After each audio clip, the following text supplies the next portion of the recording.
Olá, seja muito bem-vinda, seja muito bem-vindo a mais uma aula do curso. Na aula de hoje nós vamos estudar sobre os sintomas respiratórios. Isso mesmo, tudo que afeta a parte respiratória, desde o nariz até a parte pulmonar, nós vamos abordar nessa aula. Se você quer se tornar um terapeuta mais eficaz, para que realmente gere resultados para o seu cliente, para o seu paciente logo no primeiro atendimento, consiga entender o porquê das doenças, consiga entender que fase o paciente está vivenciando, eu te convido a assistir essa aula até o final. Se você quer aprofundar, quer realmente se tornar um terapeuta completo, um terapeuta águia, que tem um olhar diferenciado, que gera resultados de forma rápida e efetiva, que é duradouro no seu tratamento, que consegue realmente ajudar pessoas com doenças crônicas, você quer ser um facilitador, quer ser a pessoa que vai propiciar o seu cliente, o seu paciente a se curar, eu te convido a fazer parte do meu curso completo. E para isso, eu tenho alguns cursos aqui que eu vou deixar abaixo aqui no card para que você possa conhecer o meu curso sobre a região crânio-cervical, onde eu ensino técnicas de tratamento, técnicas manuais, eu ensino técnicas de ressignificação, ensino a causa primária das doenças, quais as fases ocorrem as dores cervicais, as enxaquecas e por aí vai. Se você quer aprender sobre isso, vou deixar aqui no card o curso sobre a cervical, também vou deixar o curso onde eu explico tudo detalhado sobre a depressão e sobre também a ansiedade. Então são 3 cursos que eu deixo aqui para você fazer parte, me conhecer e realmente conseguir ajudar os pacientes que sofrem com ansiedade, com síndrome do pânico, com compulsão alimentar, pessoas que sofrem com depressão, como você pode ajudar essas pessoas a se curarem, para parar de ficar fazendo tratamentos toda semana, aquele tratamento sem fim. Você quer ajudar essas pessoas? Eu te convido a se tornar um terapeuta águia, e para isso eu realmente preciso que você entre no meu curso para eu te dar todas as ferramentas, como técnicas de tratamento, suporte no WhatsApp, aulas ao vivo, encontros ao vivo com os alunos, atendimento onde eu faço com os alunos para tirar dúvidas. Então, às vezes você vai assistir uma aula de um atendimento de um aluno, você vai realmente ver, nossa, eu tinha um paciente que tinha sob síndrome do pânico, eu estava nessa dúvida, e eu vi o professor Denison atendendo o aluno, e realmente agora eu entendo como que eu vou abordar o meu paciente. Então, a ideia realmente é algo completo para te ajudar a ser um terapeuta cada vez mais eficaz, para gerar resultados efetivos e duradouros, ter um olhar diferenciado e se tornar um terapeuta integrativo. Se você quer tudo isso, eu vou deixar aqui no card então para você fazer parte. Bom, sem mais delongas, vamos começar nossa aula. Então, roda a vinheta. Bom, pessoal, na aula de hoje eu quero falar então sobre todos os sintomas respiratórios. E para a gente começar, eu quero falar sobre essa região que é a parte nasal. Então, os seios nasais, toda essa cavidade paranasal tem uma relação direta com situações onde você está vivenciando um estresse que isso cheira mal. Então, de um modo geral, tem tecidos endodérmicos, como você pode ver, essa parte amarelinha aqui, ela está relacionada à parte endodérmica. O que é a parte endodérmica? Nossa, eu estou chegando agora, eu nunca assisti nenhuma das aulas anteriores, eu não sei nem o que você está falando. Nós temos uma subdivisão embrionária, que seria o endoderma, o mesoderma e o ectoderma. Essas divisões embrionárias, o médico que criou o método baseado nas 5 leis biológicas, ele conseguiu mostrar que existiam essas subdivisões e cada uma dessas camadas embrionárias formam tecidos específicos do nosso corpo. Então esse endoderma são os tecidos mais vitais. Nesse caso aqui, da parte da mucosa, submucosa nasal, ele vai produzir toda essa parte em amarelo aqui nesse desenho. Então essa parte amarelada é derivada do endoderma. Qual é o conflito biológico derivado a isso? São conflitos que envolvem o olfato, onde isso cheira mal. Então é algo que realmente cheira mal para você. Por exemplo, para uma criança, o que pode cheirar mal para uma criança? Uma das coisas que mais cheira mal para uma criança é a falta do cheiro da mamãe. Principalmente mamãe. Também pode ser papai? Pode, mas normalmente falta do cheiro da mãe. E o que acontece muito com as crianças? Por que elas ficam muito gripadas, têm muitos sintomas respiratórios? Porque muitas vezes a criança nasce e não fica nem aqueles 6 meses que é obrigatório, né, entre aspas, que a pessoa teria direito quando ela é concursada, por aí vai, tem um emprego oficializado, né? Ela teria esse direito. Por quê? Porque esse tempo de ficar com a mãe é muito importante para a criança. É nesse momento que ela vai ter esse contato com a mãe, quando ela não tem, isso pode cheirar mal para ela, porque isso é um perigo muito grande. Então, situações de ameaça, perigo, situações que cheiram mal para ela. Pode ser um cheiro de algo que é podre? Sim. Pode ser o cheiro de cadáver, o cheiro de alguém que morreu. Pode ser o cheiro de uma comida que está estragada, isso pode fazer você ter um sintoma. Pode ser o cheiro de que uma crença limitante, onde alguém falou assim, olha, se você mexe com poeira, se a sua cortina tem ácaro, não sei o quê, isso pode te causar rinite, por exemplo. Isso pode fazer você ter o sintoma, porque o ácaro, essa sujeira agora é o que cheira mal para você. Isso pode fazer você ter sintomas respiratórios derivados do endoderma, que é vital. É vital o quê? É vital eu conseguir respirar, cheirar. Eu preciso identificar o que cheira mal para eu conseguir me preparar. Eu vou resolver o problema, eu vou fugir. Ó, isso cheira mal, então eu vou embora. No caso de uma criança, cheira mal a falta do leite, a falta do contato com a mãe. Sempre tem que buscar esses aspectos, tá? Beleza, Denis. E essa região em vermelho aqui, a gente já vai entrar num outro aspecto. Nesse outro aspecto aqui, já é uma situação mais evoluída. Aqui é derivado do ectoderma. O ectoderma ele tem relação com contato e separação. No caso da mucosa nasal, ele vai estar relacionado a situações de farejar o perigo, onde eu preciso prever o que vai acontecer. E nesse momento que eu preciso farejar o perigo, eu vou ativar então essa mucosa nasal. E aí, ambos aqui vão apresentar sintomas respiratórios, como rinite, como sinusite. Principalmente a sinusite, quando o paciente começa a entrar numa fase que ele vai apresentar coriza, que é aquele acúmulo de secreção ali no nariz, quando ele começa a ter coriza e ele ativa um órgão, que são os tubos coletores renais, e começa a reter líquido, ele já está com muito líquido no nariz. E o rim agora começa a reter líquido, todo o líquido é deslocado para onde o corpo está tendo processos de eliminação de líquido, está tendo processos inflamatórios. E agora aquele rim que está ativo, retendo líquido, ele começa a potencializar uma rinite. E a pessoa sai da rinite e desenvolve sinusite, ou piora o quadro de rinite. Por quê? Porque ela está eliminando líquido e o rim está retendo líquido. Está eliminando líquido e o rim está retendo líquido. Então eu preciso muitas vezes, para melhorar um sintoma respiratório nasal, trabalhar o que ativou lá os tubos coletores renais.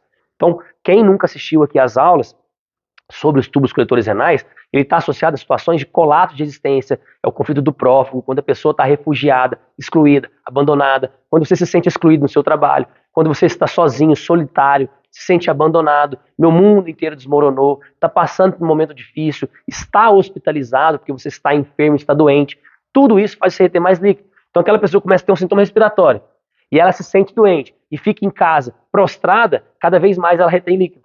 E aumenta o processo ali de tempo para ela conseguir se curar, porque ela está tossindo, ou está espirrando, eliminando líquido, nariz entupido, ela vai muitas vezes utilizar de recursos para diminuir esse edema, porém se ela não atuar no rim, ela não vai melhorar, ou vai demorar demais melhorar, entende? Então são alguns aspectos para a gente entender aqui. E nessa região aqui, são os filamentos olfatórios. E aqui já está derivado do córtex. Então aqui já é a parte que vem esses filamentos para identificar o olfato. Então muitas vezes quando a pessoa perde o olfato, ela não necessariamente ela tem que ter uma ativação aqui, ó. Ela pode simplesmente perder o olfato. E aí existe toda uma explicação detalhada que eu preciso te dar, mas aqui se eu começar a te falar, eu vou acabar te confundindo. Então eu vou ir bem na parte básica para você entender. Se eu tenho filamentos olfatórios ativados, no momento do estresse, eu perco a função. Eu não consigo ter o olfato. Então, durante o estresse, como ele também é derivado dessa camada embrionária aqui, ó, do ectoderma, lembrando que o ectoderma, uma camada embrionária, que vai formar, nesse caso aqui, a mucosa nasal, e também a parte do filamento olfatório, em regiões diferentes, né? A parte endodérmica é essa camada embrionária. Aqui é controlado por uma região, aqui é controlado por outra. Nesse aspecto, nessa fase aqui, eu perco o olfato. Então, vou dar um exemplo que ocorreu durante a pandemia. Se você está vencendo uma situação que você está farejando perigo, você pode ter sintomas da mucosa nasal. Se você está vivenciando situações que isso cheira mal para você, isso é podre, esse cheiro é ruim, você pode ativar a mucosa, a submucosa nasal, que é a parte endodérmica. E o que cheira mal para você, o que cheira ruim? Pode ser um perfume. Pode ser um perfume de alguém que morreu e isso cheira mal para você. E você agora está batendo aquele mesmo perfume. É um perfume de um avô, por exemplo. Isso cheira mal. Você também pode ter sintomas assim. Precisa identificar todas essas nuances para encontrar se é um trilho do conflito. Ou seja, esse perfume pode ser um trilho para você de algo que cheirava mal e você ficar reativando. Pode ser a cortina, o ácaro, o travesseiro, que não é antialérgico e por aí vai, tá? Então, quando eu falo de filamentos olfatórios, ocorreu muito durante a pandemia. A pessoa perdeu o olfato, mas porque é importante para ela perder o olfato para não cheirar, para não identificar aquilo que é perigoso para ela. Porque imagine se a todo momento você tivesse que ficar em alerta, tentando encontrar o vírus. E olha que detalhe legal, para você enxergar uma bactéria, você precisa de um microscópio. Só que para você enxergar um vírus, esse microscópio ele tem que ter uma potência 10 vezes mais. Ou seja, é um ser muito, mas muito pequeno. E aí você não consegue ver ele, você não consegue sentir ele, você não consegue cheirar ele, e isso é uma ameaça para você, isso é um perigo, você acaba perdendo o olfato para não cheirar aquilo que cheira mal para você. O seu corpo tem um propósito biológico especial de sobrevivência. Ou seja, você está farejando perigo, por exemplo, com a mucosa nasal, ou está ativando o filamento olfatório para perder o olfato. Perder o olfato é imprescindível para você. Porque se todo momento você tiver contato com esse cheiro e respirar esse vírus, ou seja, eu não quero sentir, eu não quero respirar esse vírus, eu não quero ter o contato com o vírus. Por que contato, Denison? Porque ectoderma é contato e separação. Eu não quero contato nesse exemplo. Eu não quero respirar o vírus. Isso pode me matar. Então isso é contra a minha sobrevivência. O paciente pode ter tudo isso aqui ativo? Sim. Ele pode estar vencendo algo contra a sobrevivência dele. O vírus cheira mal. O vírus, estou farejando perigo, pressentindo que eu vou ter contato, eu vou ter que ir lá no hospital, porque eu tive, sei lá, uma fratura na perna, eu vou ter que ir para o hospital, onde está tendo o boom ali da pandemia, vou respirar esse vírus. Isso tudo inconscientemente, tá, pessoal? Então, quando eu tenho isso, ativei aqui, porque cheira mal, vou ter que ter o contato, mesmo usando máscara, vou tentar fazer tudo. Quanto mais paranoica a pessoa, você vê, quanto maior o índice de medo dela. Então, o medo do vírus faz com que você ative tudo isso. Isso cheira mal, isso é um perigo, uma ameaça para mim, a minha sobrevivência. Isso está relacionado a farejar o perigo. Então, o paciente que está com problema nasal, ele sempre está assim. Eu estou farejando o perigo, tá? Filamentos olfatórios é imprescindível perder o olfato para eu continuar sobrevivendo. Então, são alguns aspectos. Logicamente, existe toda uma fase biológica que eu vou ter a epicrise, depois vou ter a normotonia. Então, tudo isso é importante. Aqui eu vou estar na fase ativa, depois eu vou ter a epicrise, depois eu vou ter aqui, na verdade, a fase PCLA, e aí eu vou ter a PCLB, que é um pouquinho menor aqui. Então, sempre nesse aspecto aqui, ó, fase ativa, epicrise, depois eu vou ter a PCLA e a PCLB, e aí eu volto à normotonia. Então, aqui não ficou muito bonito o desenho, mas para entender, fase ativa do estresse, eu estou em simpaticotonia. Então, aqui, ó, vagotonia. Aqui, durante a fase ativa do estresse, cada uma dessas regiões manifesta sintomas diferentes. Tem uns que eu vou ficar ressecado, tem outros momentos que vai coçar, tem outros momentos que eu vou ter coriza, tem outros momentos que eu vou espirrar. Eu preciso entender tudo isso aqui. E eu tenho que dar muito detalhe, senão essa aula ia ficar muito longa. Por isso eu tenho essas aulas curtinhas dentro do meu curso completo. Você quer realmente entender e aprender técnicas de tratamento? Eu quero te ensinar isso dentro do meu curso. Por isso, mais uma vez, fica meu convite para você se tornar um terapeuta completo, um terapeuta águia. Faça parte dessa turma que consegue realmente se tornar cada vez mais eficaz no seu tratamento. Então, quando a gente vai falar agora sobre as células ciliadas broncas, são as células caliciformes, são essas bolinhas aqui que tem dentro da parte pulmonar. Então aqui imagina o seguinte, eu vou pegar isso aqui, ó, e vou girar ao contrário. Imagina aqui a laringe sendo a raiz da árvore. Imagina essa região aqui, que é a traqueia, sendo o tronco da árvore. E depois toda essa região dos brônquios, que vai se desenvolver até chegar lá nos bronquíolos terminais, vai ser os galhos da árvore. Então nós temos aqui os galhos, raiz, tronco, galhos, e depois nós vamos ter também os alvéolos pulmonares que eu vou explicar para vocês, que seriam as folhas das árvores. Então nesse aspecto aqui, quando a gente vivencia um estresse de asfixia, seja você está sendo sufocada, vou continuar ainda dentro do exemplo da pandemia, você está sendo sufocada pela dificuldade respiratória que o vírus causou em você. Se você está tendo sintoma respiratório e o sintoma respiratório está te gerando falta de ar, dispneia, você pode ativar essas células caliciformes. E o que são essas células caliciformes? Essas células caliciformes elas vão produzir um líquido chamado surfactante. Ele que mantém a tensão superficial do alvéolo. O que seria o alvéolo? Imagina uma bexiga, uma bola, um balão de festa, de aniversário, e esse balão, dentro dele tem um líquido. Esse líquido permite com que ele continue cheio. Quando você faz mais pressão nele ali, mais líquido ele produz, para gerar uma pressão externa e não deixar fechar, para não ter o colapso, para não ter o que nós chamamos na parte pulmonar, na parte respiratória, de atelectasia. Para não acontecer isso, produz esse líquido. Só que, numa fase específica, esse líquido ele vai ficar mais denso e vai entrar no quadro que nós chamamos de mucoviscidose. e vai ter a presença de muco, catarro. E agora esse catarro, esse muco, vai dificultar a troca gasosa, vai dificultar a respiração. E o paciente entra num quadro cíclico. Então, quanto mais falta de ar, quanto mais asfixia, quanto mais o paciente se sente sufocado de forma real ou virtual, simbólica, imaginária. Ou seja, imagina que o paciente, ele trabalha e aquele trabalho para ele está sufocando ele. Aquilo está sendo uma sobrecarga para ele que ele não consegue expandir, ele não consegue respirar. Ou às vezes é uma mulher que está num relacionamento que tem um relacionamento abusivo, onde o namorado, ou o marido, ou o noivo, enfim, sufoca ela. E aquilo pode fazer ela estar sempre ativando as células caliciformes. E aí você vai perceber na vida dela que tem momentos, às vezes, quando ela está com o namorado ou o marido, né? Esse exemplo que eu estou dando aqui, ela vai ter um sintoma específico e vai ter outros momentos que vai mudar. Vai ter momentos que ela não vai ter muito sintoma, vai ter momentos que ela vai ter muita secreção ali. E isso, a gente precisa entender todo esse aspecto, senão o paciente não sai dessa cronicidade. Então, as células caliciformes são células que vão manter esse alvéolo inflado, para continuar mantendo a sua sobrevivência. Isso aqui pode ocorrer muito com pessoas que foram vivenciar algum afogamento, foram soterradas, e a terra ali está pressionando, não deixa ela respirar. Sempre no aspecto real ou figurativo, simbólico, virtual, imaginário, a gente tem que entender isso, que nós somos seres que pensamos, então logo não somos iguais aos animais irracionais. Nós conseguimos pensar no que vai acontecer, nós conseguimos vivenciar um estresse que sufoca a gente no trabalho.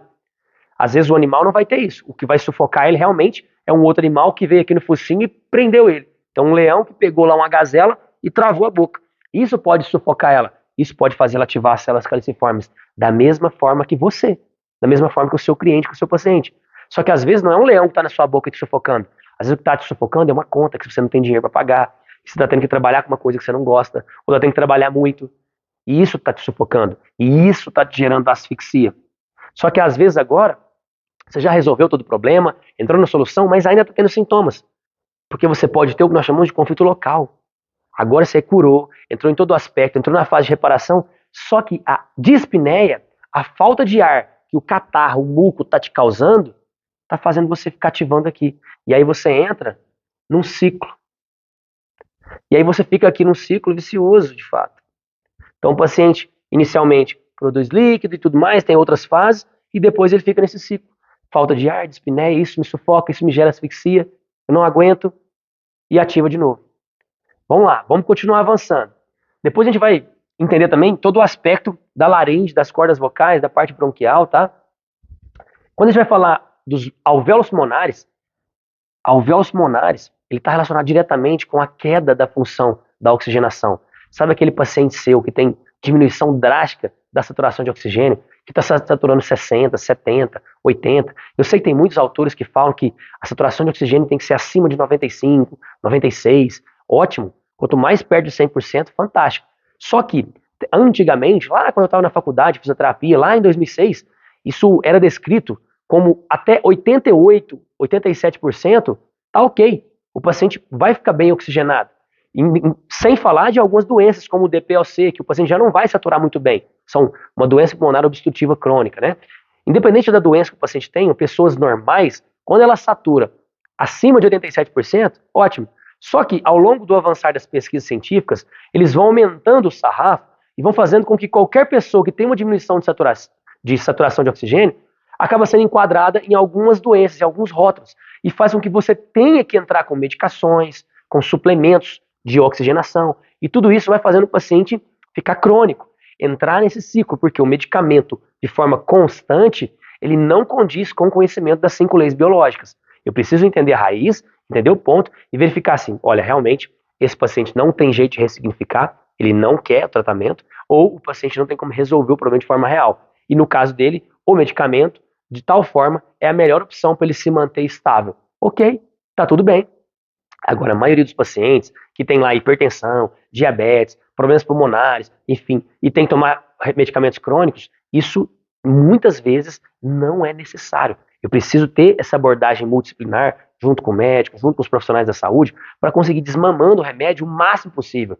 Porque o remédio ele serve para remediar, controlar os sintomas, diminuir os sintomas, manter você estável. Muitas vezes, se você tem medo de morrer por algum sintoma X, você acaba tomando aquele remédio. Eu tenho medo de ter um problema cardíaco. Agora você toma um remédio para o coração pro resto da sua vida. A mesma coisa vale para o açúcar no sangue, a mesma coisa vale para a parte pulmonar. Então você fica ali ativando aquilo ali. Se você tem, por exemplo, o medo de morrer, você toma o remédio e o medo passa, ok. Só que o remédio tem efeitos químicos no seu corpo, que sai da biologia. Não entra no domínio da biologia. Agora, aquela química pode causar um efeito colateral, mas aquela química também foi importante para tirar o seu medo. Só que esse medo foi causado por uma crença limitante. Alguém te falou que você podia morrer.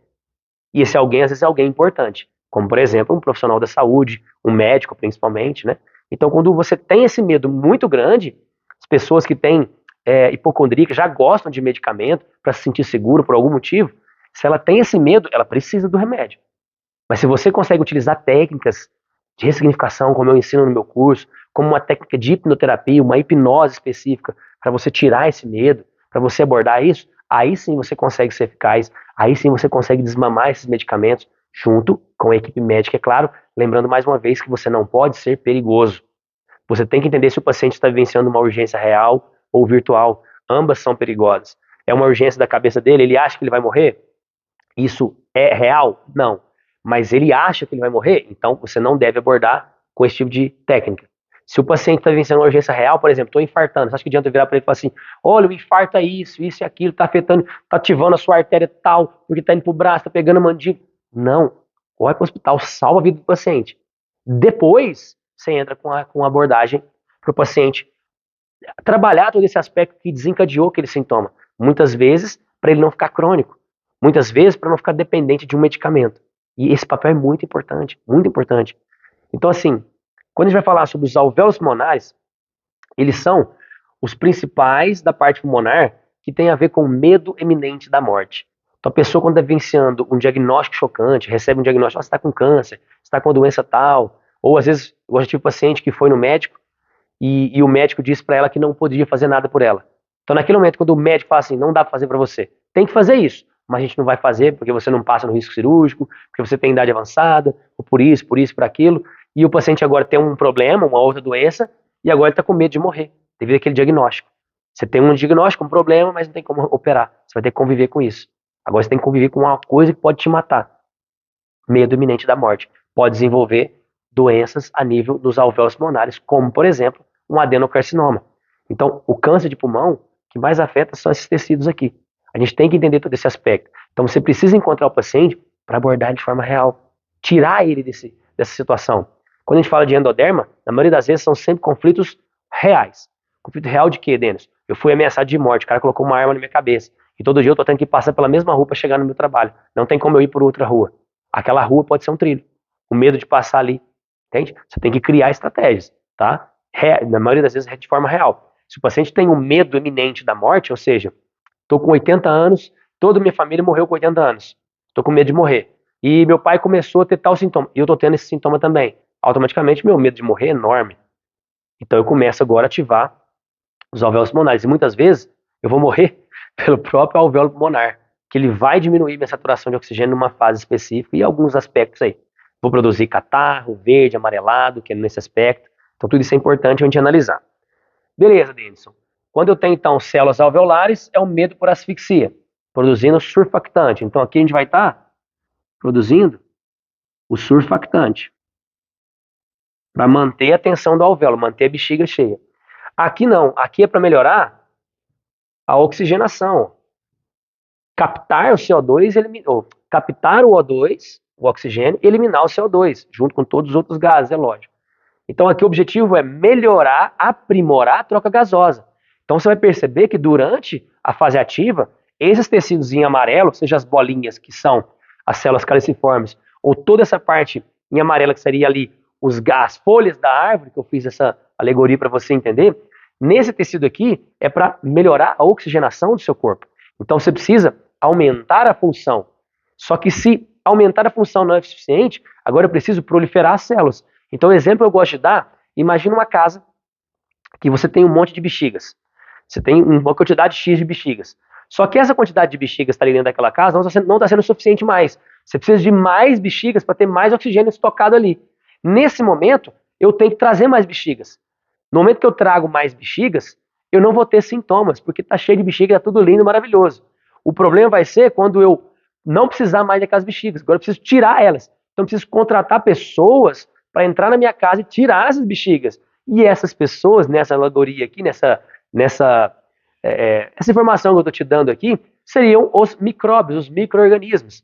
Então, inicialmente, você tem que ter uma proliferação celular, ter mais bexigas, e isso é chamado de câncer pulmonar, um adenocarcinoma, por exemplo, e depois eu tenho que ter a presença de micro-organismos, como fungos e micobactérias, para tirar aquelas bexigas que eu não preciso mais. Então, tudo isso eu explico detalhadamente dentro do meu curso, para você realmente entender que fase o paciente está, entendendo o exame dele, ó, o paciente tem um adenocarcinoma assim, assim, assim, assim. Qual que é esse tecido? Ah, está ativando os alvéolos pulmonares e também os brônquios, são 2 programas biológicos. Ah, como que eu faço para saber que fase o paciente está? O paciente todo dia, Denis, acorda com pigarro, o que é isso? O paciente todo dia está tendo secreção verde e amarelada no pulmão. O paciente, depois que ele teve isso, Denis, ele começou a tossir só o sangue. O que está acontecendo? Agora ele está com tuberculose pulmonar, ele está com pneumonia, bronquipneumonia, bronquiectasia. O que é isso? Eu ensino detalhadamente no meu curso. Então não perca a oportunidade de entrar nos cursos sobre a interpretação biológica. Eu deixo aqui abaixo no card, tá? Beleza. Então vamos falar agora sobre a laringe e as cordas vocais. Quando a gente vai falar sobre a laringe e as cordas vocais, a gente tem que entender o seguinte. Quando a gente fala sobre essa região da garganta aqui, que seria aqui, ó, laringe e as cordas vocais, ela está associada a uma situação onde você se sente assustada. Aquela situação que te ameaça, ela te gera um susto, que pode te afetar a musculatura lisa, ou seja, a musculatura que é involuntária, gerando espasmos na região da laringe, e isso está relacionado a um comportamento que pode te causar ansiedade, inclusive, quando você ativa a laringe de um lado e um outro órgão do outro lado. Então tem o lado esquerdo e o lado direito. O lado esquerdo do nosso cérebro, na região do córtex pré-frontal, que é essa parte anterior do cérebro, vai controlar a musculatura lisa da laringe e das cordas vocais. Só que, depois quando eu entro um pouquinho mais fundo, que é a parte da mucosa desse tecido, aí já vai ser controlada pela região temporal. Então eu já vou ter a região temporal esquerda controlando a laringe e as cordas vocais, mas aí é a mucosa. O que é a mucosa? Seria o órgão em si. Agora, a musculatura lisa, que faz o funcionamento das cordas vocais, que faz o funcionamento do órgão em si, já é controlada no córtex pré-frontal do lado esquerdo. Então, esses tecidos, eles estão associados a situações que te assustam. É uma ameaça que te assusta.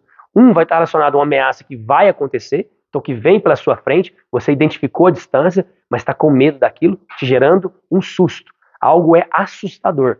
E normalmente as pessoas que ativam isso podem perder a voz. As pessoas que ativam isso começam a falar baixinho. Recentemente eu encontrei uma criança que ela estava com um diagnóstico, né, de autismo, e eu comecei a perceber, e para mim ela não tinha ali aquele autismo de forma densa mesmo ali, com um grau elevado. Só que quando eu comecei depois a perceber alguns traços, realmente poderia ser, porque um dos aspectos era uma criança, um menino, que ele falava muito baixinho, muito fino, e isso pode estar relacionado a uma ativação desse tecido. Por que, Denison? Por que falar baixinho, falar fino pode ter relação com isso? Porque o animal, quando ele se sente assustado, ele se esconde. Sabe aquela criança que você está passeando com o teu filho e você encontra um amigo e de repente ela corre e fica atrás da sua perna? Ela está se sentindo assustada. Ela não fala. Ela vai ficar calada. Porque nesses casos de algo te ameaça e você está assustada, você precisa esconder do predador para ele não te encontrar. Ou seja, se eu não emitir sons, isso é importante para salvar a minha vida. Então, outro exemplo, aquela pessoa que vai dar uma palestra, estou dando uma aula, e quando eu abro a cortina e eu vejo aquele auditório, aquilo me assusta. Tem 1000 pessoas ali. Naquele momento, aquilo me assusta, eu perco a voz. Eu começo a falar e a voz some. Porque é imprescindível perder a voz, principalmente quando você não está preparado para aquele assunto que você está dominando ali, que você está falando, não tem domínio daquilo. Isso faz com que você ative essa região da laringe, das cordas vocais, numa sensação de algo que te assusta, tá? Então tem esses aspectos, onde aqui vai te gerar esse aspecto de ansiedade, aqui vai te gerar outros aspectos, que não vem ao caso agora, mas pode causar situações de manias e por aí vai. E depois a gente vai ter do outro lado, que seriam os brônquios. Então quando a gente vai falar sobre os brônquios pulmonares, que seria toda essa região aqui, esses galhos, né, brônquios, bronquíolos e por aí vai, essas regiões dos brônquios pulmonares, ela já tem uma relação também de ameaça, porém eu estou com medo. Só que nesse momento eu vou emitir sons, eu vou falar alto, aquela pessoa que fala muito alta, que ri muito, muito alto, espalhafatoso, é aquela pessoa que sempre quer utilizar a voz para dominar, ela grita com você, ela utiliza uma voz grossa, ou tem isso de forma biológica, por quê? Porque ela é uma pessoa bronquial, gosta de falar. Pessoas com voz grossa, pessoa com voz alta, ela tem esse aspecto aqui. Mas para que isso, Denis? Na natureza, o primeiro aspecto do dominador daquele território, principalmente um macho dominador ou uma fêmea dominadora, ela emite som para intimidar a ameaça. Então eu vejo a ameaça à distância, vou ativar córtex pré-frontal, essa região aqui. Se eu ativo essa região, eu vou ativar a musculatura lisa dos brônquios. Posso ter espasmos nos brônquios numa fase específica, inclusive. Posso ter asma brônquia. Tudo isso eu explico detalhadamente no meu curso completo. Sei que eu estou sendo redundante aqui, mas eu não consigo passar todo o conteúdo para você aqui. Porque para você estar aqui até agora nesse momento é porque você realmente está comprometido. Mas muitas pessoas querem esse conhecimento, mas não estão dispostas a estar aqui como você está agora. Então por isso eu preciso ter aulas curtinhas, eu preciso ter um módulo só de tratamento, vou te ensinar como tratar isso. Eu preciso te ensinar como você pode utilizar técnicas manuais. Eu preciso te ensinar vários conteúdos, eu preciso tirar dúvida ao vivo, eu preciso te dar um suporte no WhatsApp. E tudo isso demanda tempo, demanda energia para eu conseguir te ajudar. E por isso eu criei esse curso. Se você quer participar, tá aqui no card abaixo, tá? E se essa aula também tá te ajudando até agora, isso foi relevante para você, tá te ajudando como profissional, ou você é um paciente que está tendo sintomas e essa aula tá te ajudando a encontrar o conflito inicial e você quer me ajudar a manter esse projeto, eu também deixei aqui o meu número de WhatsApp, que inclusive é onde você pode fazer uma doação aqui pro canal. Você quer fazer um Pix, seja o que for, qualquer quantia, você vai estar me ajudando a manter esse projeto também. Então, retomando a aula, quando a gente vai falar sobre os brônquios pulmonares, são todos esses galhos aqui, eles são ativados quando eu preciso emitir sons e intimidar o inimigo. Então, toda vez que você se sente ameaçado e você está numa forma que você precisa se defender, você vai ativar os brônquios. Então, aqui a gente fala que aquilo é amedrontador. Então, um exemplo bem simples é assim: você dá um susto na pessoa.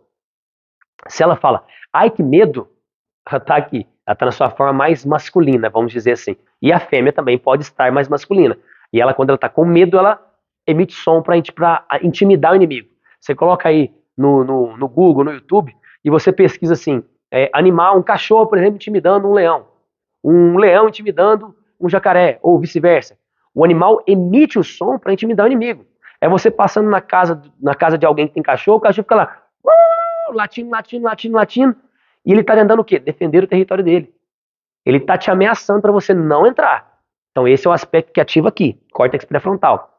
A partir do momento que você está vencendo esse estresse, eu emito som para tentar afastar o inimigo. Quanto mais grossa for minha voz, mais alta, mais eu gero ameaça no inimigo que está entrando no meu ambiente. Só que isso aqui eu estou falando do meio animal. O que pode ser ameaçador para o seu paciente? O que pode ser amedrontador? Pode ser um filho que pode nascer com um problema e para ele aquilo é uma ameaça. Pode ser um problema no trabalho financeiro, que está vindo uma conta que ele não vai conseguir pagar. Pode ser uma pessoa que fez empréstimo no banco para construir e está terminando a construção, terminou a construção, agora ele vai ter que pagar as prestações, ele não está tendo dinheiro e não está conseguindo vender, e às vezes aquela área que ele construiu desvalorizou e ele está tendo problemas sérios de ameaça, de medo frontal. Pode ser uma pessoa que no trabalho dela assumiu uma carga maior do que ela aguenta financeiramente e tem responsabilidades muito grandes. E aquilo que ela está fazendo pode fazer ela perder coisas que ela tinha. Isso pode ser uma ameaça. Isso pode causar muito medo nela. O medo, eu gosto sempre de enfatizar isso. O medo, ele é bom. Denson, o medo é bom. O medo é ótimo. O medo, ele faz você ser cauteloso. Faz você se precaver. Só que medo de menos, falta de medo, faz com que a pessoa se torne tola, porque ela arrisca a vida dela. Ela arrisca a vida financeira, ela arrisca a vida dela de um modo geral. Então, falta de medo é ruim. Só que o excesso de medo, ele é paralisante. Muitas pessoas têm medo de tudo. Eu tive paciente de vir no meu consultório durante a pandemia com 2 máscaras. Automaticamente, o que vem na minha cabeça? De cara, esse paciente tem um medo dobrado. Então, eu preciso tomar cuidados de forma dobrada. O paciente, quando ele veio no consultório, na verdade, ele nem era o meu paciente, ele era o marido da minha paciente. Eu ia tratar a paciente e ele, quando eu fui cumprimentar, ele já deu um passo para trás. Ou seja, já vi que ele tinha um medo exagerado. Então eu perguntei para ele, o que eu posso fazer para você ficar mais tranquilo? Não, eu vou ficar aqui na recepção, tudo bem. Perfeito. Vou ligar a internet, tudo bem para você, aceita um café? Não, tranquilo. Vou abrir a janela, nem vou ligar o ar-condicionado, deixa tudo aberto para você, ok? Ok. Diminui o medo.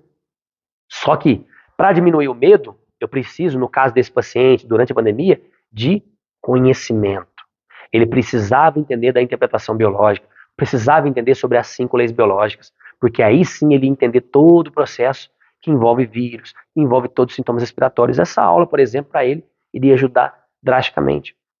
Muitas pessoas, quando vê esse conteúdo pela primeira vez, entendem, faz sentido. No início, né, quando eu comecei a trabalhar com isso, há mais de 10 anos atrás, eu falava, as pessoas entendiam, falavam, nossa, que fantástico, realmente faz sentido. Minha mãe passou por isso, meu filho tá assim, tá assado. Muitas vezes o cara faz o tratamento, melhora, e de repente passa um tempo e fala assim, nossa, peguei uma friagem, tô com uma tosse, porque aquilo já está enraizado, é uma crença limitante. Você não pegou nenhuma friagem, pegou tosse, andou descalço, tomou banho gelado, não tem nada disso, pessoal, nada disso. O que acontece é que essas crenças limitantes ficam te causando medo. Essas crenças limitantes te paralisam. Essas crenças limitantes fazem você ter vários e vários sintomas, porque está enraizado. É aquela velha história de uma mentira contada várias vezes acaba se tornando real quando ela é multiplicada. E por aí vai. E eu sempre gosto de trazer alguns conteúdos de neurociência também nos meus cursos, como por exemplo uma aula que eu tenho sobre viés de negatividade, que é fantástica essa aula. É uma aula onde eu explico por que que você tem tantas doenças quando você fica assistindo TV, fica mexendo nas redes sociais, quando você fica vivenciando o sofrimento do outro. Por que que a gente tem isso? Porque isso é enraizado na nossa biologia. A gente presta atenção mais nas coisas negativas, sofre mais com o negativo. A gente fica lembrando mais do negativo, porque isso é vital para a minha sobrevivência. Pensa comigo, se aparece aqui agora, por exemplo, você está na sua casa, aí na sua casa vamos supor que tem lá um arbusto, uma plantinha, e de repente aquela plantinha faz um barulho ali, parece que é um bicho.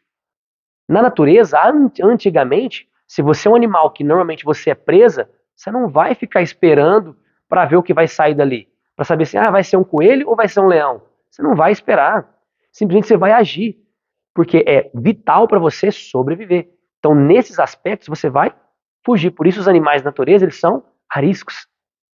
Eles têm isso aguçado, mas não é paralisante.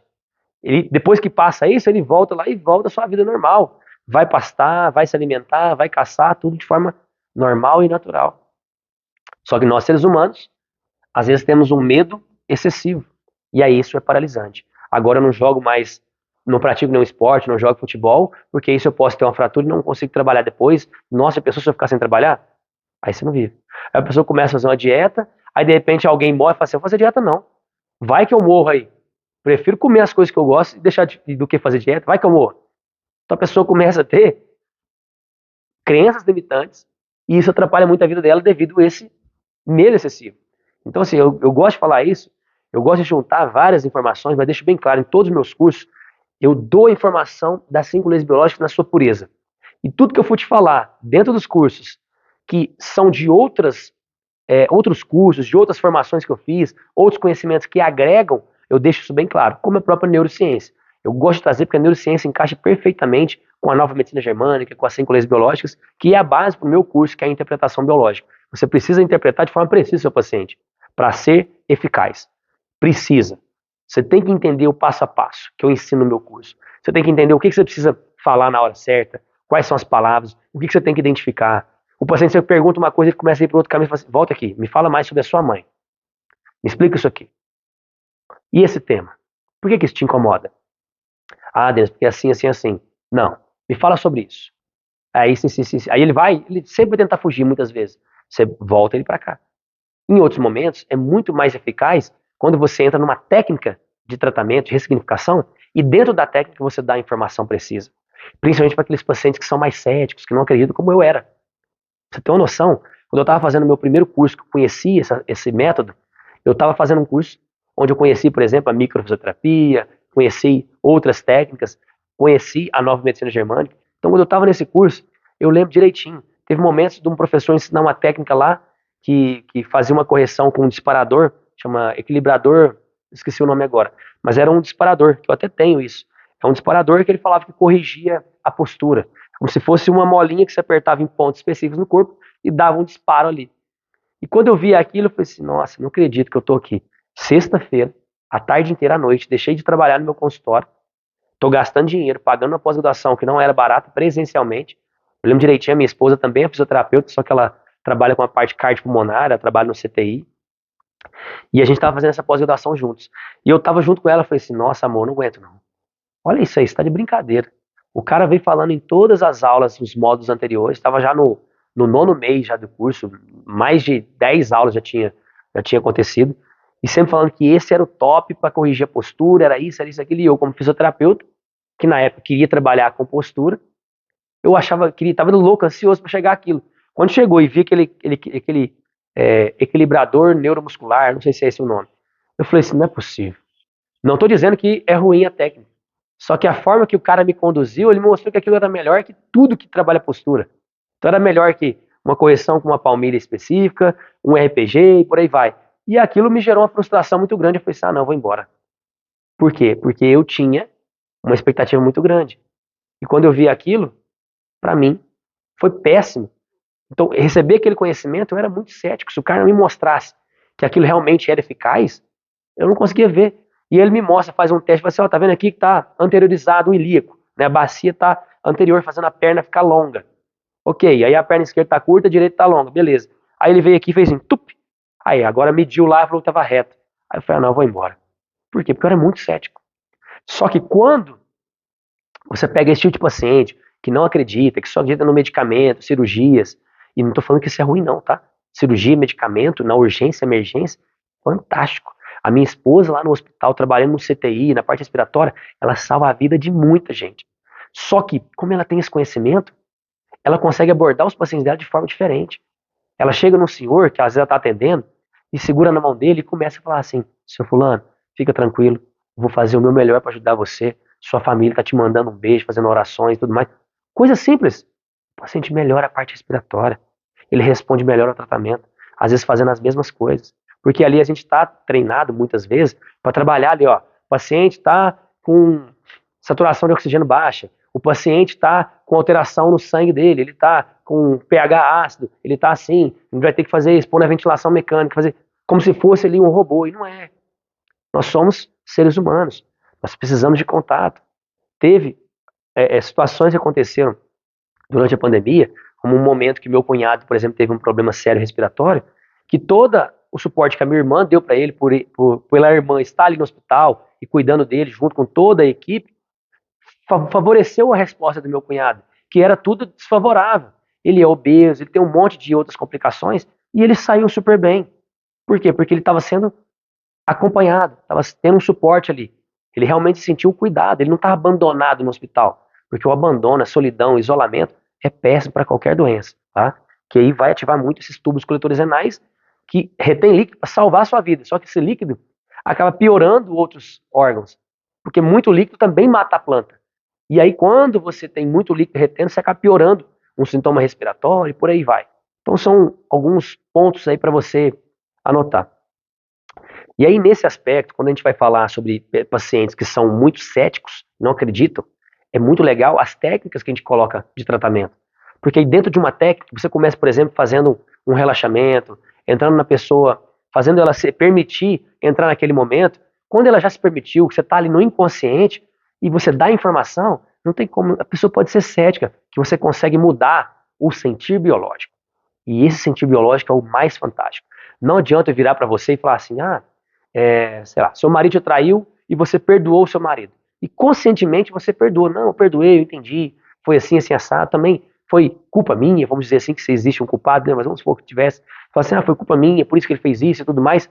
Você perdoou de fato, psicologicamente. Mas fisicamente você tem o mesmo sintoma que é como se você não tivesse perdoado. Então aí eu tenho que analisar biologicamente. Não me interessa o que você me fala, o que o seu cliente te fala. Interessa o que o corpo dele está manifestando fisicamente ou a nível comportamental.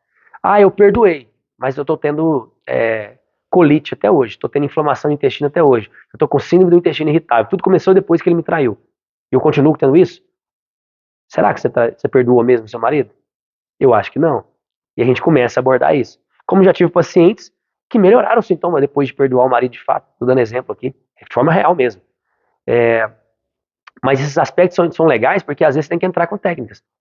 Entrando nesse aspecto da parte intestinal, tem uma paciente fantástica, porque quando você vai abordar essa parte intestinal, muitas vezes a paciente, nesse caso, né, ela teve um problema, que ela teve que fazer uma cirurgia, uma esterectomia radical, tirou tudo ali, da parte uterina, ovário, tirou tudo.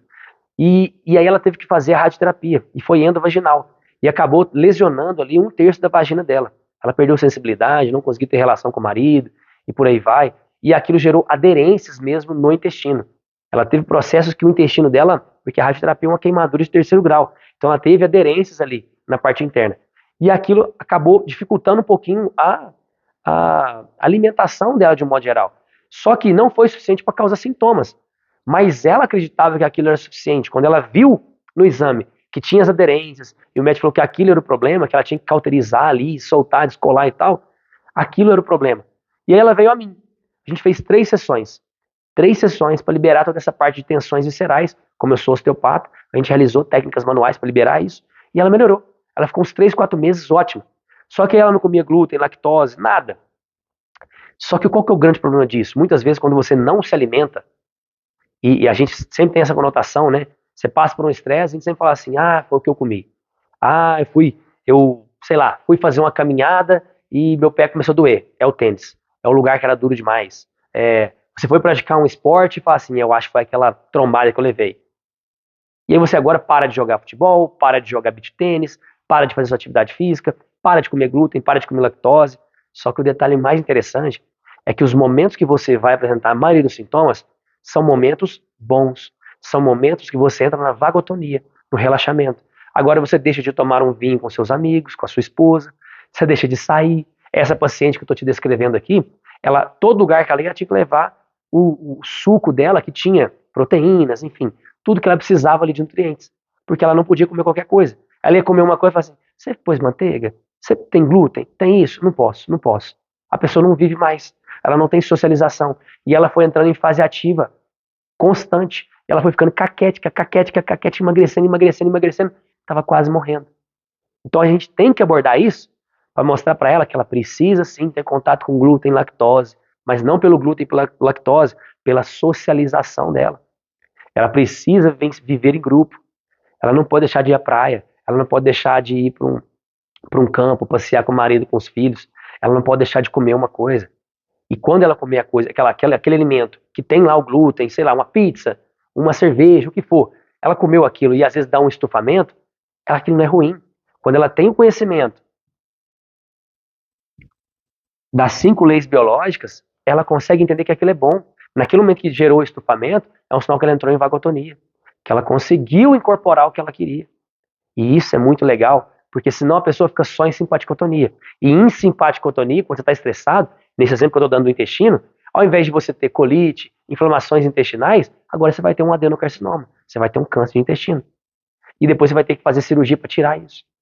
E aí você fica refém de procedimentos cirúrgicos, você fica doente, e cada vez se sentindo mais e mais e mais doente. E quando você entende o aspecto e vai na raiz, você consegue fazer com que salve, entre aspas, a vida dessa pessoa. Não é que eu salvei a vida dela, eu consegui com técnicas manuais mostrar para ela que não era aquelas aderências que estavam causando sintoma, eu liberei tensões na parte visceral e falei para ela assim, você precisa entrar em contato de forma gradativa com glúten e lactose. E para piorar, ela fez um exame, ela tinha alergia a outras coisas que ela nunca nem comeu, amendoim, alergia a champignon. E a glúten, por incrível que pareça, ela não tinha. Tinha uma certa intolerância à lactose, mas a glúten ela não tinha. Então, ou seja, o exame agora, o papel mostrou para ela assim, Denison, você pode comer glúten. Só que eu falei para ela assim, você não vai comer glúten em grande quantidade. Você vai comendo de forma gradativa. Então você vai num restaurante com a sua família comer uma pizza, come só um garfinho de pizza. Para você mostrar para o seu corpo que aquilo não é maléfico, não é perigoso. Para você não ter intolerância, para você não ter alergias. Ah, Denis, então você está falando que não existe intolerância à alergia? Existe. Você vai comer o alimento, fecha sua glote. Menos de 30 minutos. Você pode morrer, asfixiado. Então como é que você faz para tratar isso? Existe um passo a passo, que eu ensino detalhadamente dentro do meu curso. Como você pode tratar os pacientes que têm alergia, que têm intolerâncias. Como você pode fazer a pessoa parar de sobreviver, que é o que ativa programas biológicos especiais de sobrevivência da natureza. para você parar de sobreviver e começar a viver. E viver você escolhe. Hoje eu quero comer pizza. Hoje eu quero tomar uma cerveja. Não é assim, nossa, hoje eu mereço uma cerveja. Isso é diferente. Tô muito cansado, eu mereço uma cerveja. Isso é sobrevivência. Agora, hoje eu queria tomar uma cerveja artesanal assim. Hoje eu quero comer uma pizza tal. Hoje eu tô afim de comer uma feijoada. Você quer fazer aquilo ali. Você tá vivendo. Sobrevivendo ao contrário. Nossa, eu tô com muita fome, eu quero doce. Tô com compulsão. Está sobrevivendo. Como você faz para tratar tudo isso? É o que eu ensino no meu curso, tá? Então, essa aula de hoje aqui foi para te explicar basicamente sobre praticamente todos os sintomas respiratórios, desde a parte nasal até a parte pulmonar. Tem muito mais coisa? Sim, eu sei que tem, mas a aula já ficou longa e eu quero te dar cada vez mais conteúdo. Então, por isso eu te convido, na segunda-feira que vem, tá aqui novamente, às 20 horas e 7 minutos.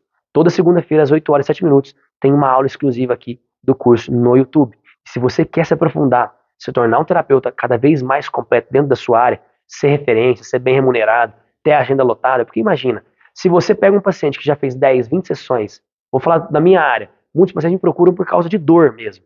Só que eu acabo depois que ele vem procurar por dor, acaba me conhecendo, eu trato depressão, ansiedade, eu trato rinite, eu trato uma alergia de pele, uma psoríase, eu trato uma dor específica. Por quê? Porque ele vem procurar por um caminho e às vezes aquele próprio sintoma ele está conectado a outros sintomas. E a gente acaba fazendo mais sessões, 2, 3 sessões. E aí eu consigo ser eficaz em doenças crônicas. Então aquele paciente seu, eu estou falando seu porque eu já atendi pacientes assim, que eu fazia 10 sessões, 20 sessões, e não melhoram. Esse paciente você vai conseguir ajudar ele, às vezes com uma sessão apenas, 2, porque você vai chegar na origem do problema. E chegando na origem fica fácil. E quando eu falo fácil, é assim. Vamos supor que você pega um paciente que estava com um problema no fígado, e você identifica lá que ele está vivenciando um estresse e está faltando comida, que é um dos aspectos que ativa o fígado.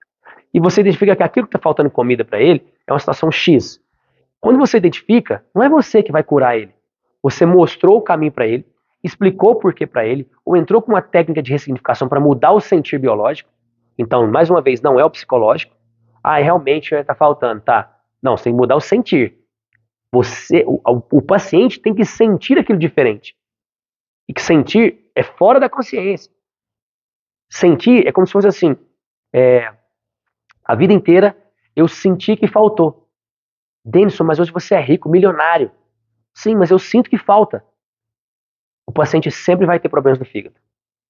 Se a partir do momento que você conseguir, mesmo que ele não seja rico, mesmo que ele não seja milionário, e você conseguir mostrar para ele que aquilo que faltava não falta mais, que aquela fome que ele passou não passa mais, ou aquela informação que foi passada de forma hereditária para ele, que foi a avó que passou fome, a mãe não passou, mas essa informação veio passada e você conseguiu reprogramar isso, que aquilo não é dele, que ele tem que deixar lá para a avó dele, automaticamente ele não passa fome mais. Isso a nível de informação embrionária. Automaticamente, se agora ele muda o sentir biológico, ele se cura. Aí aquela informação de não pode desperdiçar comida, tem muita gente no mundo passando fome e não sei o quê, e o paciente se obriga a sempre comer os restos e come mais do que ele queria, mais do que é necessário para a sobrevivência dele, para a alimentação dele, para a nutrição dele, automaticamente ele pode ativar isso por uma crença limitante. Agora eu tenho que entrar com técnicas para reprogramar essa crença limitante. Tudo isso eu ensino dentro do meu curso. Aqui eu não consigo ensinar essas técnicas. Eu tenho que te ensinar a base para você aprender a interpretar o seu paciente. Só que para interpretar de forma precisa, você precisa de muito mais informação, porque você precisa saber a fase, você precisa saber todo um passo a passo para realmente encontrar o estresse e solucionar ele. Mas com esse conhecimento, quando você tem esse conhecimento, você consegue identificar assim, eu tenho um problema com a minha vizinha. Tá, Denis, você tem 2 opções. Ou você vai lá e resolve com ela, ou você sai do seu apartamento e vai comprar outro lugar, ou vai alugar outro lugar. Você faz isso, você se cura. Só que muitas vezes, o problema é a pessoa. Aí você tem um problema com a sua vizinha, você sai de apartamento. Aí no outro prédio, tem um problema com outra vizinha, sai do outro. E fica. E, na verdade, às vezes o problema é você. E se é você que está assistindo essa aula, você que tem que se trabalhar. Se você é um terapeuta e tem pacientes assim, o seu paciente que tem que se trabalhar. Porque senão não existe cura. O paciente vai ficar sobrevivendo. E sobrevivência, ele vai entrar no funcionamento especial do corpo, que chama de fisiologia especial, e vai manter a vida dele. para manter a vida dele, ele vai ter que entrar nesse estado de simpaticotonia. E ele vai ter sintomas. Ele vai ficar doente. Para ele parar de ficar doente, parar de ter sintomas, ele precisa viver. E viver você tem escolhas, caminhos, que pode ser através de mudar o seu ambiente, seu estilo de vida, sua percepção, os seus hábitos. Pode ser através do conhecimento, que é o que eu estou te passando aqui. Uma aula dessa pode fazer com que um filho seu que tem sintomas respiratórios, você consiga identificar o que é ameaça, o que é amedrontador para ele. Você pode fazer seu filho parar de tomar remédio. Uma aula dessa pode fazer você economizar muito financeiramente e na saúde de um filho. Também de uma mãe que está sofrendo com sintomas respiratórios. O que é ameaça, o que é amedrontador, o que ela está farejando perigo, o que ela está pressentindo que é algo ruim, o que é perigoso para ela cheirar, o que cheira mal para ela. O que essa paciente está vivenciando em relação à palavra-chave de um modo geral da parte respiratória é isso. Se fosse falar uma emoção da parte respiratória, seria o medo. O que te causa medo? Ah, Denis, é a pandemia. Para de assistir TV. Ah, Denis, mas não vai fazer eu resolver. Mas se você não sabe de muita coisa que está acontecendo, você concorda comigo? Vai diminuir um pouco o seu medo? Agora não. Eu preciso de conhecimento para saber o que está acontecendo, para aí sim eu não ter medo. Ok, depende muito do paciente. O paciente às vezes precisa assistir o jornal e falar assim, ah, tá tendo um surto agora de não sei o que. Ah, tá bom. Não, chegou em Juiz de Fora. Aí o medo aumenta. Tá lá na Itália, ok. Pouco medo. Tá aqui no Brasil, muito medo. Tá em Juiz de Fora, que é a minha cidade. Nossa, o medo absurdo. Então, isso é legal para você entender. Tem paciente que, por exemplo, outro exemplo simples. O seu medo é que seu filho, sei lá, role na cama e caia da cama. E ele tem lá 2 meses de vida. Ele nem rola, mas você acredita que rola. Se você coloca uma babá eletrônica, você consegue monitorar ele. Consegue ouvir o somzinho dele respirando e tudo. Isso pode diminuir seu medo? Ok. Mas pode ser que outra pessoa fazer isso vai aumentar o medo. Porque ela não vai conseguir dormir. Porque ela vai ficar pensando assim, escutando barulho. Opa, não ouvi. Acorda. Nossa, ele está respirando sim. E aquilo pode causar um estresse. Então a mesma babá eletrônica pode ser ótima para tirar o medo, também pode piorar o medo. Depende muito do paciente. Só que a base é o medo. Para ter sintoma respiratório, é o medo. Só que cada órgão tem uma função e você precisa entender essa função, a fase, para saber se o medo está acontecendo, se está passando, o que está fazendo você reativar aquele sintoma. Já passou, mas agora o que me falta o ar é a secreção, que está fazendo eu ter dispneia, dificuldade respiratória. Não é mais o medo. Tudo isso é legal para você entender e aí sim criar estratégias reais ou técnicas de ressignificação. E mais uma vez, se essa aula te ajudou, curta, compartilhe, mande para outras pessoas que precisam receber esse conhecimento, me ajude a manter esse projeto. Se inscreva no canal para você receber as notificações e ative o sininho. E mais uma vez, tem um link aqui também do Telegram para você entrar no nosso canal ali, onde eu interajo mais com você, faço enquetes, a gente participa junto. Se você quer realmente imergir e aprender cada vez mais sobre a interpretação biológica, fica aí meu convite para você. E no mais, até a nossa próxima aula na segunda-feira que vem.